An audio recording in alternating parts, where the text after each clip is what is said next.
In this video, I want to take another look at LSU and the adjustments they have made, including HVL playing point guard. On Sunday, LSU dominated the Florida Gators 106-66, setting a scoring record. So are all the LSU problems behind them? Have they figured it out? I am not so sure, but I wanted to take another look as I find the adjustments they have made very interesting. Before we start, if you like the content and the channel, then please consider subscribing. All right, let's get into this.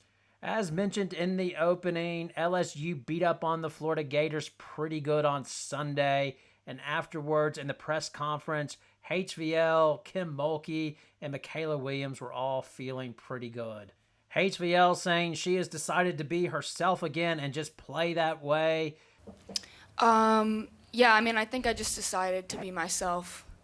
And, my teammates have been encouraging me to. My coaches have been encouraging me to. So I was finally able to, find that.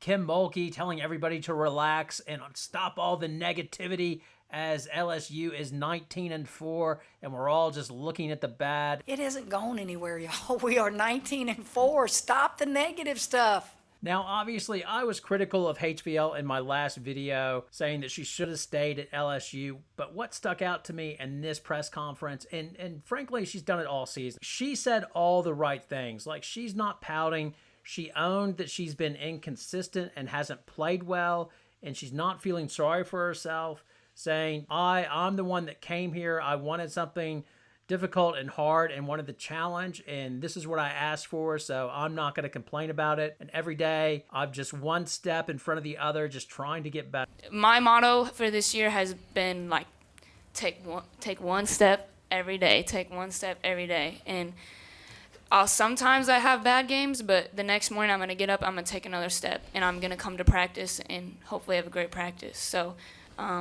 it's hard, but, that's why I came here. I wanted to be pushed. I wanted to be challenged. So, I'm getting what I asked for. Can't complain. Got time for a couple more. And that's all you can ask. So really, in terms of transferring, I don't have a problem with that. I don't think it was the right move, particularly as I outlined in the last video, is I don't think Kim Mulkey's playing style suits what she does best. In addition, I thought she would have been better off staying at Louisville and trying to fight for the point guard position there and earning slowly more and more time versus trying to switch over to point guard on this so-called super team and trying, having all of her growing pains be on full exposure for everybody to see. And not surprisingly, I got a few comments after LSU's big win, one from Carmen, here after the Florida game, 21 points, how about that? And really, it doesn't mean a lot to me because if you watch the game, it's basically what I was saying. HVL didn't play point guard in the first. Well, she played point guard for the first 3 minutes of the game, and then they subbed on Poa for her, and she played point guard the rest of the first half. HVL spent most of the first half on the wing. She was a shooting guard. She got a few makes through, like a dribble handoff and a few others, but Poa was running the point.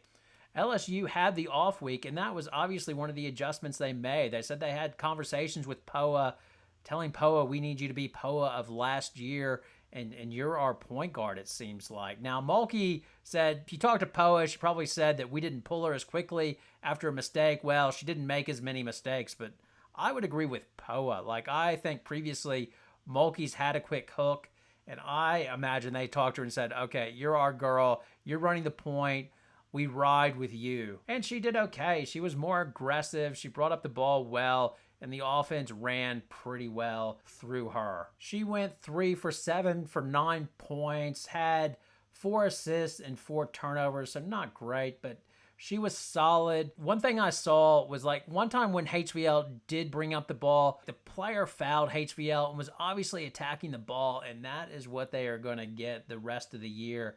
Is the book is out on the LSU guards, and they're going to continue to be attacked when they bring up the ball up court. And I think that's a smart play. I would just put constant pressure on them. One of the other things that stuck out was watching the game at the start of the second quarter. They had the ball in Williams' hands up top and ran pick and roll like 3 times in a row. They did pick and roll.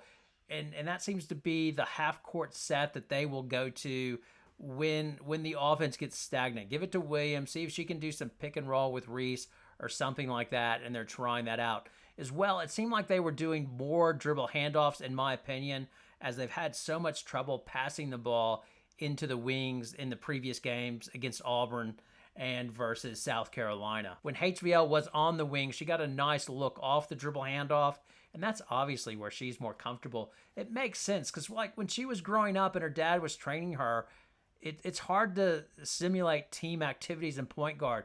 His whole mantra was, get to the basket, I'm going to beat on you with these pads and fight through the contact, make the bucket, and get an and one. I mean, she's been trained to be an off guard, go to the basket hard, make the basket. She's not so much, it's hard to teach one-on-one somebody when to give the pass and how to read it, which is a new skill for her at LSU. That's obviously why she's having growing pains, and it's a tough adjustment, and she's not that true point guard yet. Will that come over time? Quite likely, but it's just going to take time. It's not going to be this season. I think they're going to continue to go with Poa running the point. The real loser in this is probably Flau'jae Johnson. So in this game, she got 20 minutes. She was still productive. She went for 10 points on 4 for 14 shooting, 2 for 5 from the three-point line. But yeah, Flau'jae's minutes went down because HVL was essentially playing the off guard. Both HVL and Poa both got 27 minutes each. Now, HVL's minutes as a point guard in the second half went up, but the game was out of hand by that point. They were already up by about 20-something or 30-something at that point. So much easier to run the point and to make your shots when you've crushed the team, essentially. And that's the thing with LSU. Like, this is a typical game where they just crushed the other team on the boards. They won the rebound battle 59-34 and just overwhelmed Florida. But the real question for this team is, when it's a tight game, a close game, can they execute, get in their half-court sets, and run their offense and get consistent points and bring it home? That's the thing. LSU's going to blow out some other teams throughout the season. But when they get in those tight contests, that's a real curious thing. How are they going to go? It'll be interesting in their next game. Vanderbilt has the potential to give them a good game. It's on the road, and it's just harder if your shots aren't falling and you're not blowing out the team and it gets into one of those tight contests. What will they do? Now, if this is what they do going forward, like HVL playing majority of off guard, it'll be interesting the minutes between her and Johnson, as HVL still gets torched on defense quite a bit. Like, there was a backdoor, there was a three-pointer she gave up on 2 plays. Johnson got taken to the hole once on one of the plays as well, so she wasn't fantastic, but you think she has more potential to give players more problems and can jump passes a bit sooner. There were a few as well. The bigs have been given a directive, help out HVL when they drive on her. Like, Reese had a nice block. But to me, after the bye, the adjustment seems to be Poa's our point guard. When we get into half-court sets, we'll have Williams up top and run a lot of pick and roll. And we'll sort of juggle the minutes between HVL and Flau'jae Johnson. And, well, this all seems smart. My question is, I want to see what happens when they get in a tight game. Will that be against Vanderbilt? There'll be a few more tight games, I would imagine, in the SEC, especially probably when they play Tennessee as well, to be determined. But that's what I want to see, LSU in a tight game and how they respond. So now over to you, your comments. So what do you think about these adjustments? How many games do you see LSU losing before the tournament? Do you see them losing again, or do you think these adjustments, they will roar into the conference or into the tournament undefeated? Let me know your comments, feedback. It's always appreciated. Have a good night.